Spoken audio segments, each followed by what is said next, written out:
नमस्कार। आज एक काफ़ी अनोखी पहल पर बात करते हैं उत्तर प्रदेश से। ज़रा सोचिए, एक दिन के लिए राज्य भर की हज़ारों स्कूली लड़कियां, मतलब 55,000 से ज़्यादा, वो प्रशासनिक कुर्सियों पर बैठी। हाँ, डीजी, डायरेक्टर, एसडीएम, यहाँ तक कि पुलिस इंस्पेक्टर भी। ये एक बहुत बड़ा आयोजन था। बिल्कुल, और ये सब हुआ मिशन शक्ति के 5वें चरण के तहत। ये राज्य सरकार का एक, आप कह सकते हैं, बड़ा महत्वाकांक्षी कार्यक्रम है। जी, जिसका घोषित उद्देश्य है लड़कियों की शिक्षा, उनकी सुरक्षा और उन्हें आत्मनिर्भर बनाना। तो आज की हमारी ये जो चर्चा है वो मिशन शक्ति पर मिले कुछ लेखों और सरकारी विज्ञप्तियों पर आधारित है। हाँ, हम समझने की कोशिश करेंगे कि ये जो पहल थी एक दिन का अधिकारी बनने वाली, और जो दूसरी गतिविधियां हुई, उनका जमीनी मतलब क्या है और उनके पीछे जो लक्ष्य बताए गए हैं वो कितने गहरे हैं। जी ठीक है, तो चलिए इसे थोड़ा खोलते हैं। सबसे पहले यही एक दिन का अधिकारी कार्यक्रम, ये 23 सितंबर को हुआ हर जिले में। हाँ, और इसमें परिषदीय स्कूल और कस्तूरबा गांधी बालिका विद्यालय, मतलब केजीबीवीएस की लड़कियां शामिल थीं। 55,000 से ज्यादा। ये संख्या तो काफी प्रभावशाली है। अब किसी लड़की का एक दिन के लिए डीएम या एसपी की कुर्सी पर बैठना, इसका मकसद क्या बताया गया है? क्या ये बस एक अनुभव था? नहीं, ये सिर्फ एक स्कूल ट्रिप जैसा नहीं था। बिल्कुल, जो स्रोत हैं उनके हिसाब से इसके कई उद्देश्य थे। अच्छा। हाँ, पहला तो और शायद सबसे सीधा, लड़कियों में आत्मविश्वास भरना। अच्छा, मतलब कॉन्फिडेंस। जब आप ऐसी कुर्सी पर बैठते हैं जहां से बड़े फैसले होते हैं, तो उसका एक मनोवैज्ञानिक असर तो होता ही है। सही बात है। दूसरा, उनमें निर्णय लेने की क्षमता, मतलब डिसीजन मेकिंग, उसको बढ़ावा देना। अब भले ही एक दिन में उन्होंने कितने असली निर्णय लिए हों, ये अलग बात है। हाँ, वो तो है, लेकिन उस प्रक्रिया को करीब से देखना भी तो अहम है। तीसरा, नेतृत्व क्षमता यानी लीडरशिप स्किल्स को सामने लाना, उसे प्रोत्साहित करना। और चौथा, उन्हें एडमिनिस्ट्रेशन का काम कैसे होता है उसकी सीधी झलक देना, जैसे विभागों का निरीक्षण करना, मीटिंग में शामिल होना। ये सब उन्हें सिस्टम के काम करने के तरीके से परिचित कराता है। और अगर हम इसे मिशन शक्ति के जो बड़े लक्ष्य हैं, शिक्षा, सुरक्षा, आत्मनिर्भरता, उनसे जोड़ें, तो ये पहल इन तीनों को ही छूती है। कैसे, जरा समझाएंगे? देखिए, आत्मविश्वास और लीडरशिप, ये तो सीधे सीधे आत्मनिर्भरता से जुड़े हैं। हाँ, बिल्कुल। फिर प्रशासनिक और पुलिस व्यवस्था को समझना, ये उनकी सुरक्षा के बारे में जागरूकता बढ़ा सकता है। सही है। और ये पूरा अनुभव अपने आप में एक तरह की अनौपचारिक शिक्षा ही है। अच्छा, और ये पद भी तो काफी ऊंचे थे, मतलब सिर्फ क्लर्क वगैरह नहीं? नहीं, बिल्कुल नहीं। पद भी बहुत महत्वपूर्ण थे। डीजी, डायरेक्टर, डिप्टी डायरेक्टर से लेके police inspector, BSA, SDM, BDO तक। अरे वाह। हाँ, तो ये दिखाता है कि इरादा सिर्फ निचले स्तर का अनुभव देना नहीं था, बल्कि जो सत्ता के शीर्ष स्तर हैं, उनकी भी एक झलक देना था। ये बात तो है। ये प्रतीकात्मकता शायद जानबूझकर चुनी गई होगी, लड़कियों को ये दिखाने के लिए कि देखो, तुम भी यहाँ तक पहुँच सकती हो। बिल्कुल। आपने स्कूल शिक्षा महानिदेशक मोनिका रानी का जिक्र किया था कि मिशन शक्ति का मकसद लड़कियों को प्रेरित करना है, उनकी प्रतिभा निखारना है। जी। तो ये जो एक दिन का हाई प्रोफाइल इवेंट था, इसके अलावा मिशन शक्ति 5.0 में और क्या-क्या शामिल था? क्योंकि एक दिन का अनुभव चाहे कितना भी दमदार हो, शायद अकेले काफी ना हो। नहीं, बिल्कुल सही कहा आपने। ये सिर्फ एक दिन की बात नहीं थी। स्रोत बताते हैं कि ये गतिविधियां 30 सितंबर तक चलीं। अच्छा, पूरे हफ्ते भर? हाँ, बल्कि उससे भी पहले। शुरुआत तो नवरात्र के पहले दिन ही हो गई थी, जब प्रदेश भर में, आप सोचिए, 48,000 से ज्यादा जगहों पर जागरूकता रैलियां और नुक्कड़ नाटक हुए। अरे बाप रे, 48,000! जी, और इसमें खास बात ये थी कि बच्चों के साथ साथ उनके माता पिता, मतलब अभिभावकों की भागीदारी पर भी जोर था। ये जरूरी है, क्योंकि घर का माहौल भी तो मायने रखता है। बिल्कुल। फिर इसके बाद एक पूरा कैलेंडर था। जैसे 24 सितंबर को मीना दिवस मनाया गया। हाँ, मीना तो काफी जानी पहचानी है। जी, जो खास तौर पर लड़कियों की शिक्षा, स्वास्थ्य और उनके अधिकारों पर फोकस करता है। फिर 25 सितंबर को एक बहुत ही, मैं कहूँगा, व्यवहारिक गतिविधि थी। क्या थी वो? छात्राओं को बैंक ले जाया गया और उन्हें बैंक खाते खोलने और चलाने के बारे में सिखाया गया।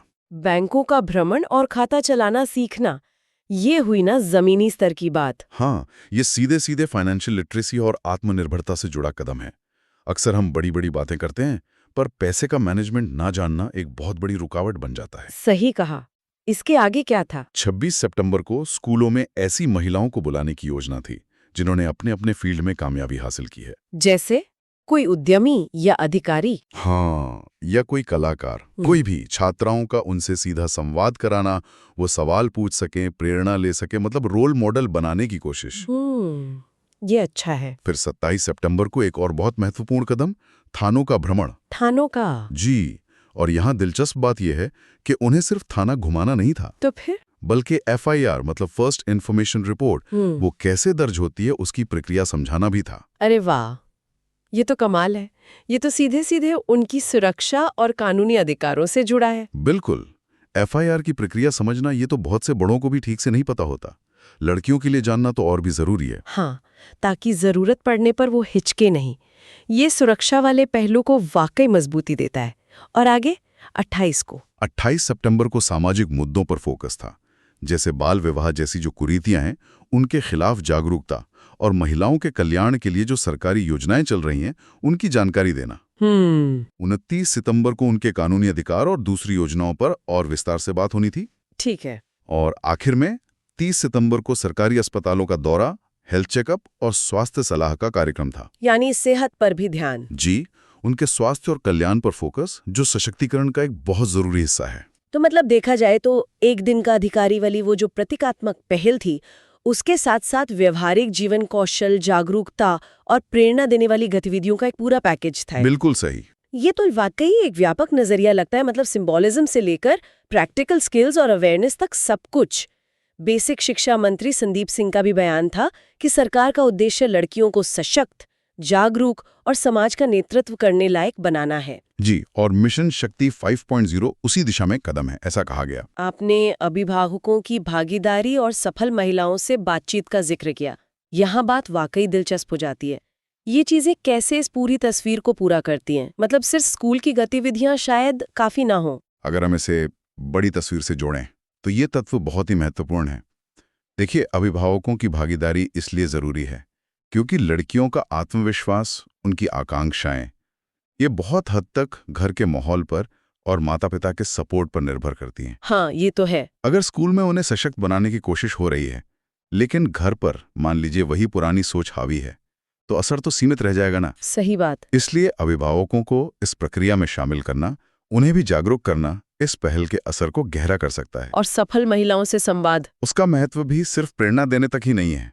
ये लड़कियों को ठोस उदाहरण दिखाता है कि देखो, उनके जैसी पृष्ठभूमि से आने वाली महिलाएं भी मुश्किलों को पार करके सफल हो सकती हैं। रोल मॉडल इफेक्ट जैसे कहते हैं ना, बिल्कुल, रोल मॉडल इफेक्ट, जो खासकर उन समुदायों में बहुत असरदार हो सकता है जहां लड़कियों के लिए करियर के विकल्प सीमित माने जाते हैं। ये उन्हें सोचने पर मजबूर करता है कि भाई, अगर ये कर सकती हैं तो मैं क्यों नहीं। तो ये सभी गतिविधियां आप देखिए, बैंक जाना, थाना समझना, हेल्थ चेकअप, सफल महिलाओं से मिलना, माता पिता को जोड़ना, ये सब मिलकर आत्मनिर्भरता, सुरक्षा और जागरूकता के जो घोषित लक्ष्य हैं उन्हें साधने की कोशिश करती हैं। और ये किताबी ज्ञान से हटकर है। हाँ, ये अनुभव पर आधारित सीखने मतलब एक्सपीरियंशियल लर्निंग पर जोर देती हैं। स्रोत बताते हैं कि इसका जो पूरा मकसद है वो है बेटियों को सशक्त कर समाज में नई चेतना और विश्वास का संचार करना। नई चेतना और विश्वास का संचार, ये भाषा दिखाती है कि लक्ष्य सिर्फ लड़कियों को बदलना नहीं, बल्कि समाज की सोच को भी बदलना है। जी बिल्कुल। तो इसका मतलब क्या है? अगर हम इसे समेटें तो मिशन शक्ति 5.0 एक मल्टी डायमेंशनल प्रोग्राम की तरह दिखता है।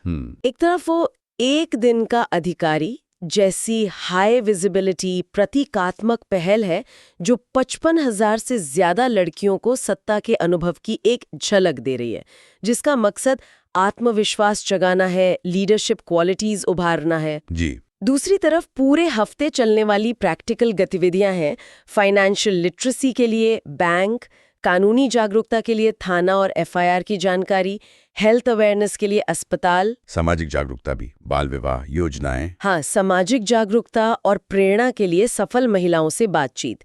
इन सबके पीछे सरकार का घोषित लक्ष्य है लड़कियों को व्यक्तिगत रूप से सशक्त बनाना, जागरूक, आत्मनिर्भर बनाना और साथ ही समाज में उनके प्रति सोच और विश्वास को भी बदलना। बिल्कुल बिल्कुल सही कहा आपने। ये एक तरह से टॉप डाउन मतलब वो प्रतीकात्मक नेतृत्व वाला अप्रोच और बॉटम अप यानी व्यवहारिक कौशल और जागरूकता दोनों का मिश्रण लगता है। एक दिन का अधिकारी बनना शायद उनमें एक चिंगारी जला सकता है, कोई महत्वाकांक्षा पैदा कर सकता है। हाँ। वहीं दूसरी ओर बैंक खाता चलाना सीखना या FIR के बारे में जानना, ये उन्हें रोजमर्रा की जिंदगी में काम आने वाले ठोस उपकरण देता है। तो ये देखने की कोशिश है कि क्या ये दोनों मिलकर एक स्थायी बदलाव ला सकते हैं। यहीं पर ये एक महत्वपूर्ण सवाल खड़ा करता है कि इस तरह की पहलें, खासकर एक दिन का अधिकारी जैसी, वो दिखने में बहुत प्रभावशाली होती हैं, मीडिया का ध्यान भी खींचती हैं। हाँ, वो तो है। लेकिन सोचने वाली बात यह है कि क्या एक दिन का वो प्रतीकात्मक अनुभव या कुछ घंटों का बैंक या थाने का भ्रमण, क्या वो वाकई उन गहरी सामाजिक आर्थिक बाधाओं को दूर करने के लिए काफी है जिनका सामना लड़कियां अक्सर करती हैं? ये बहुत बड़ा सवाल है। हाँ, ये उनकी महत्वाकांक्षाओं को कितना स्थायी रूप से बदल सकता है, और इस तरह की पहलों के असर को बनाए रखने के लिए, मतलब उन्हें वास्तविक लॉन्ग टर्म सशक्तिकरण में बदलने के लिए और किन लगातार कोशिशों की और शायद कुछ ढांचागत बदलावों की भी जरूरत होगी। क्या इन अनुभवों के बाद कोई फॉलोअप की व्यवस्था है? ये भी एक सवाल है। बिल्कुल, ये सवाल विचारणीय है, क्योंकि असली चुनौती यही है कि इन पहलों को महज एक इवेंट बनने से रोका जाए और एक लगातार चलने वाली प्रक्रिया में बदला जाए। ये वाकई एक गहरा सवाल है। तात्कालिक उत्साह और आंकड़ों से परे जाकर इन पहलों की निरंतरता और उनके वास्तविक प्रभाव का मूल्यांकन करना भविष्य के लिए बहुत जरूरी होगा। जी। खैर, आज हमने उत्तर प्रदेश में चल रहे मिशन शक्ति 5.0, खास तौर पर एक दिन का अधिकारी पहल और उससे जुड़ी दूसरी गतिविधियों के अलग-अलग पहलुओं को समझने की कोशिश की। हाँ, ये तो साफ है कि इरादा बड़ा है और नजरिया भी बहुआयामी रखने की कोशिश की गई है। इस विस्तृत चर्चा के लिए आपका बहुत बहुत धन्यवाद। धन्यवाद।